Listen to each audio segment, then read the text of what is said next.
Yesu asifiwe, Bwana Yesu asifiwe. Tunazo sababu nyingi kumshukuru Mungu kwa sababu ya wema wake na fadhili zake nyingi. Tunamshukuru kwa sababu anatujali, anatupenda na anatuwazia mema.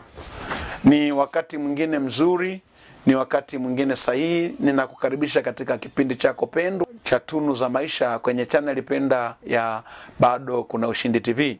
Tunaendelea na somo letu zuri linalosema makuzi na malezi kama silaha hatari anayoitumia shetani kuharibu hatima za watu. Watu wengi hatima zao zimeharibiwa kwa sababu ya maeneo tunayoita makuzi. Leo tunaendelea na kipengele kingine. Bwana Yesu asifiwe sana. Kwa hiyo mtumishi wa Mungu, mazingira ya mama mjamzito yana athari kubwa sana katika ukuaji wa mtoto. Mazingira ya mama mjamzito yana athari kubwa sana katika ukuaji wa mtoto. Kwa mfano haya, msongo wa mawazo ama lishe duni na matumizi ya vitu vyenye sumu vinaweza kuathiri ukuaji wa mtoto. Hivyo ni muhimu sana kutambua umuhimu wa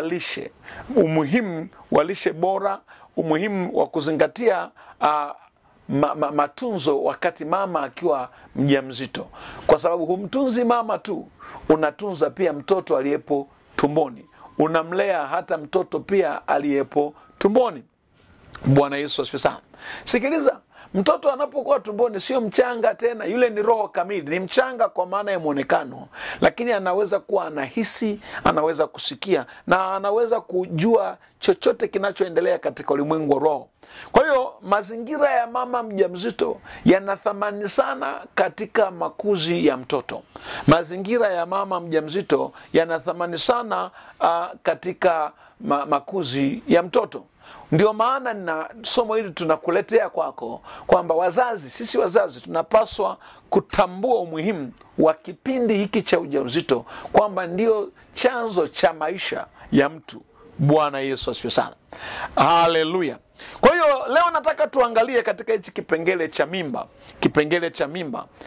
Mimba ni misingi ya makuzi ya mtoto. Tumesoma katika kile kitabu cha Zaburi ya 139 mstari ule wa 13 mpaka wa 16, sema umeniunga kwa jinsi ya ajabu sana tumboni kwa mama yangu. Lakini tunapoangalia Zaburi ya 127 mstari wa 3, Zaburi 127 mstari wa 3 inasema maneno haya: tazama, wana ndio urithi wa Bwana, uzao wa tumbo ni thawabu. Kumbe watoto ni urithi, tunapata urithi kutoka kwa baba. Ni vitu, urithi ni kitu ambacho hukukifanyia kazi, unachopewa kwa sababu kimetiririka kutoka kwa mtu fulani. Na anasema uzao wa tumbo ni thawabu, yani ni kama taji fulani, kama zawadi tunazopewa na Mungu. Kwa hiyo Mungu anapokupa mtoto hakupi tu kitu cha hovyo hovyo, anakupa taji, anakupa thawabu, anakupa kitu cha thamani.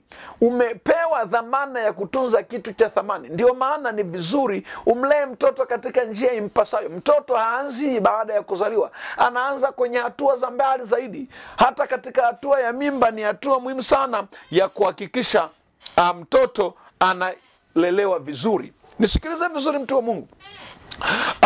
Malezi ya mtu yana hatua nyingi muhimu sana, ambazo zote zinatengeneza mwisho wa siku ustawi wa mtu huo.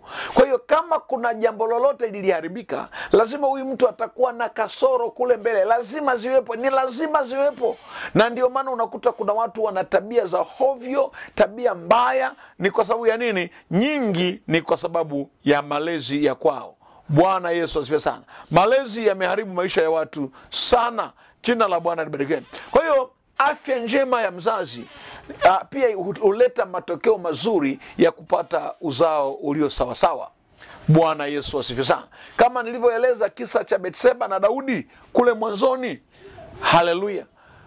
Haleluya. Ni maana ni kipindi cha ujauzito, ni kipindi cha kumsemesha mtoto, ni kipindi cha kuomba, ni kipindi cha kuomba ili kile ambacho ni sahihi kipatikane.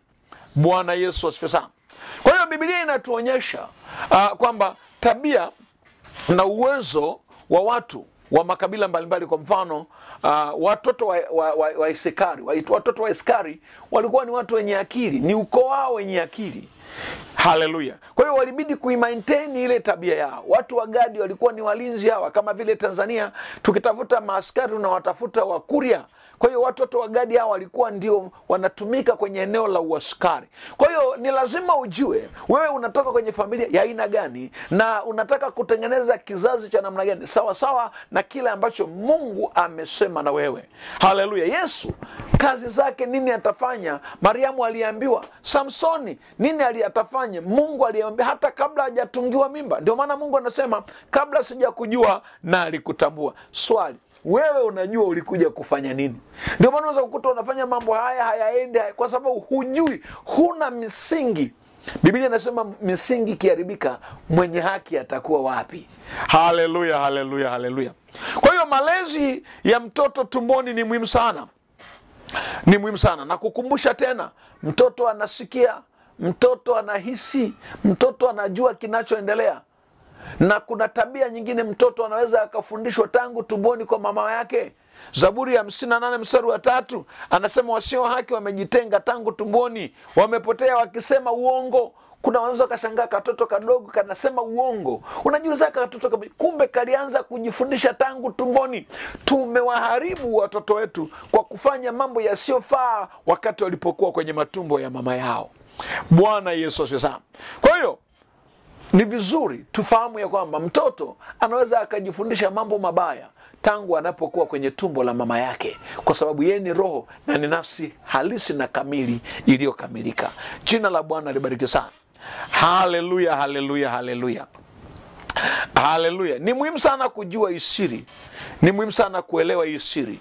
Katika Torati, ile Kumbukumbu ya Torati ile sura ya 6 mstari wa 1 mpaka wa 7, unaona anaambia sikia Israeli, Mungu wenu Bwana ndiye mmoja, mpende Bwana Mungu wako. Mtoto baba anasema yale maneno kwa sababu baba aligundulika ndio anayetakiwa atoe baraka, lakini mama kazi yake ilikuwa ni kutunza. Jina la Bwana libarikiwe sana.